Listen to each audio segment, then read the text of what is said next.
by a student. This was something we instituted only a couple of years ago, and I think it's become a very important part of what we do here on the first Wednesday in September every year. As Group Captain Carty mentioned, a lot of good people served in the Royal Australian Air Force during the Battle for Australia. One of those was a significant individual from a particular point of view. And without me commenting any further upon that, I will now ask Manak Gopal from Aspley State High School to come forward and tell us about Flight Lieutenant Bill Newton, BC.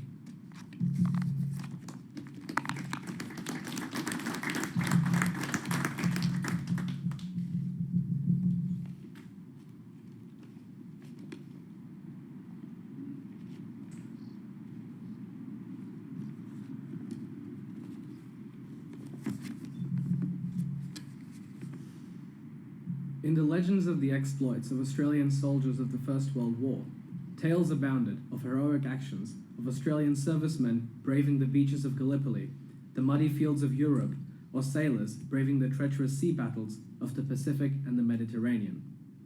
As generations had before them, Australia acknowledged its brave young men who marched, sailed, and fought for our country, king, and empire. But 100 years ago, the Legion of Honour for Australian soldiers was expanded to include those who find a new theatre for the danger, combat, and sacrifice of war. From 1921, Australian heroes could be found not just on the land or sea, but in the sky, as the Royal Australian Air Force was created. Since 1912, only 11 years after the Wright brothers first took off, Australia had been one of the first nations to see the potential in air-based forces to assist in combat. It was in 1921, however, that this foresight was acknowledged formally when King George V granted a charter to create the Royal Australian Air Force, only the second such royal charter in the world.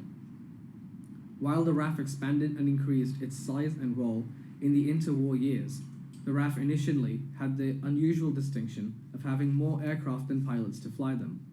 But it was when the path to a new global war became clear in the late 1930s that the RAAF moved into high gear, as its membership, craft, and expertise all rose to meet the increased demands needed to combat the threat of the Axis powers. It was in World War II that the RAAF would have its baptism of fire. When the call for aid came from Britain in September 1939, as it had so many times before, the Australian military responded for the first time, not just with soldiers and equipment, but pilots, planes, and personnel, as the British faced the dark days of the Blitz. In the heady days of the Battle of Britain, young Australian pilots with newly earned wings took to the skies on sorties around the clock in hastily maintained and overworked craft against the menace and power of Germany's vaunted Luftwaffe. Many of these young pilots would not return, but they, and those who survived, had paved the path to a new field of battle, where Australian servicemen could show the courage, skill, and resolve for which the nation had become known. When the immediate threat to Britain faded, the duty of the RAAF did not, as attention turned to the battles unfolding in the skies above the Mediterranean and North Africa. The conditions and importance of the RAAF can be seen when it is recognized that this Air Force drew on only 2% of enlistments, yet made up more than 20% of battlefield casualties. 10% of all the pilots and crew shot down in these brutal years were those of the RAAF, and like their Anzac forebears, the pilots, crew, technician, and ground staff fighting this new version of war learned the bitter lessons of sacrifice firsthand. By the end of 1941, however, the RAAF found a threat and a responsibility for the first time that was closer to home in the area of the Pacific War that would come to be called the Battle of Australia. The Japanese juggernaut moving through the Pacific seemed unstoppable as the Australian government and people faced the grim reality of an all-out invasion. And the RAAF would be called on to defend the nation itself, a challenge that was not shirked. While Australian divisions were urgently recalled, the squadrons of the RAAF were also called on to defend home and country. Initially dividing their duties between the Northern Hemisphere and the Pacific, it would increasingly be the battle for their own land and home front that would occupy the men and women of the RAAF. Whether standing guard over the Australian coastline or taking the fight to Japan in the Dutch East Indies and New Guinea, it would be the perilous days of 1942 to 1945 when the RAAF would face its greatest challenge and meet it with determination. The urgent role of the RAAF can be seen in the massive effort the Australian government devoted to the manufacture, production, and purchase of urgently needed aircraft in 1942 to 1944. Australia produced its first fighter, the Boomerang, to engage enemy Zeros. Membership of tactical groups skyrocketed, and while servicemen confronted the mud and disease of Kokoda and the challenge of capturing Japanese-held islands below, the skies above the Pacific saw a great number of fellow Australians fighting their own bitter conflict amid the clouds and shell bursts of aerial war. The Pacific War would see the first ever naval battle, where enemy vessels would never even sight each other, as more and more the initiative for war was being left to men in steel cages, flying with only a thin screen of cover fire and the faint whisper of radar to lead them into battle and hopefully a safe return home. By 1945, the RAAF had risen to 50 squadrons, 6,000 aircraft, and 21,000 frontline personnel. By the day of Japan's surrender, that force stood at 76 squadrons, 217,000 men and women had served under her wings, and over 10,000 would never return. A nation that had been one of the first to embrace the then fanciful idea of air power a generation before ended World War II with an air force that was now the fourth largest in the world and had endured the harshest conditions and challenge that this new form of war had to offer.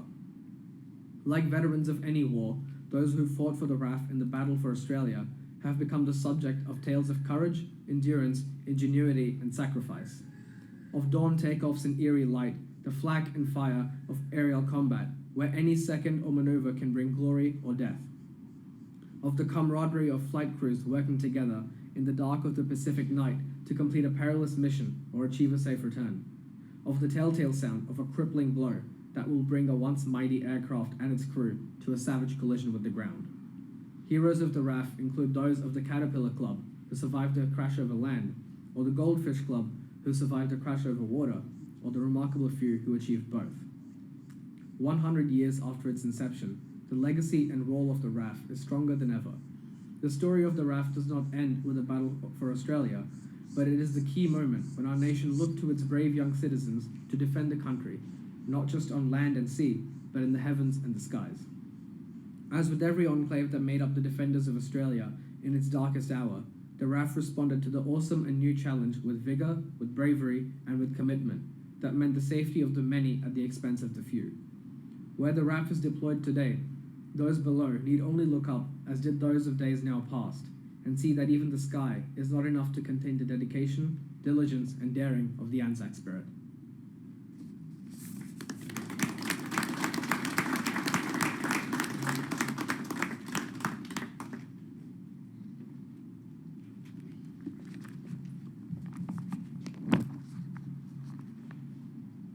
I think it's worth mentioning at this stage that as an organisation we set the subject for this address, but all of the work and the preparation and everything that goes into it is done by the students concerned. So thank you, Manna. Thank you, Aspley State High School. I did mention one person I thought you might have elaborated upon. That was Flight Lieutenant Newton, BC. The reason that I mentioned him was that he was the RAAF's only Victoria Cross awardee in the South and Southwest Pacific campaign of the Second World War. His story is not one I want to dwell on. It's a rather sad portrayal of what happens with war, but he didn't survive. In fact, he was long gone before he was even able to be aware that he had been awarded our country's highest honour, Victoria Cross. We come now to that part of the service which takes a little time, but nevertheless is very, very important. So I'll ask you to be forbearing in this particular part, especially as we don't have the musical accompaniment that we would normally have. What I'm talking about, of course, is the laying of wreaths. And I'll ask Commander Peter Tedman if he would lay the first wreath on behalf of His Excellency, the Governor of Queensland.